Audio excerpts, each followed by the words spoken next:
Hi everyone, it's Jerry. This is round 8 from the 2013 World Chess Championship match between Anand and Carlsen. Going into this round, Carlsen has a 4.5 to 2.5 lead over Anand, and Carlsen with the white pieces in this one opens with e4.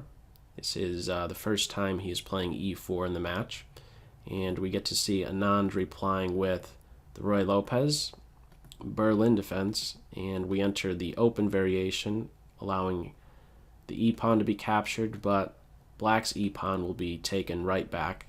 Keep in mind this would be game over for black. Do not capture on b5. Instead, develop, bishop e7. The bishop returns to a perfect square on f1. It's on the back rank, but you could say that it is still developed in some sense, since the rook is contributing on the open file. The knights are exchanged. Castles, d4, not a whole lot going on, especially with symmetrical pawn structure. As we will soon see, it is completely symmetrical on the queen side. So d4 prepares to develop.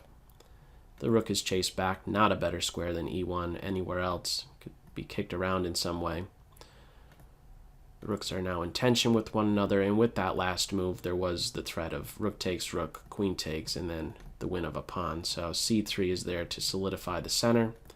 The rooks are exchanged. The knight now retreats so that black can establish a pawn in the center.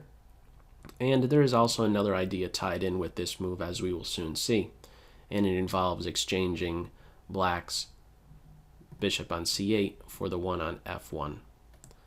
First, bishop f4, d5, and you might think knight d2, just moving forward with more development, but with this last move, black is ready to place the bishop on a nice diagonal, so keep in mind we may also want to interfere with the developing moves our opponent is looking to make, and this clearly makes life a little bit more difficult for the bishop.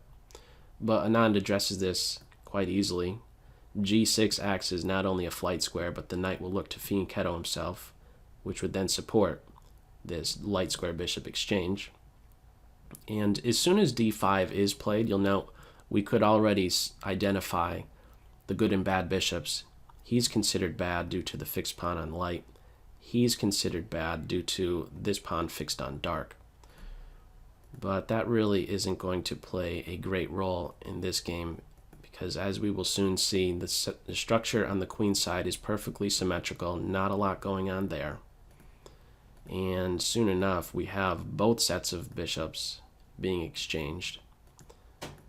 And not much going on here. One open file, nothing happening on the queen side. Knight e5 taking up a post in the center.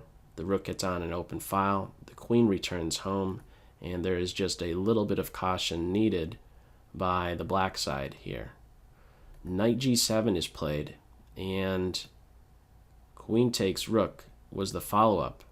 Keep in mind, knight f6, while tempting, would be a serious blunder because of the reply queen takes knight. And if queen takes queen, this is game over. Black would win, but you don't throw in this check, at least right now. You first capture, and before you know it, we end up in a position where it is stripped to simply the kings and the pawns. And soon enough, with the insertion of b4 and b5, the queen side is officially locked down. No progress will be made. There's no way for either king to penetrate on the queen side. Maybe there's some hope over here on the king side, however. King f7, h3, h6, and as soon as h4 is played, that's the big tell that this game will turn out to be a draw. After the follow-up h5, now it is both sides of the board that are locked up. There's no way to proceed.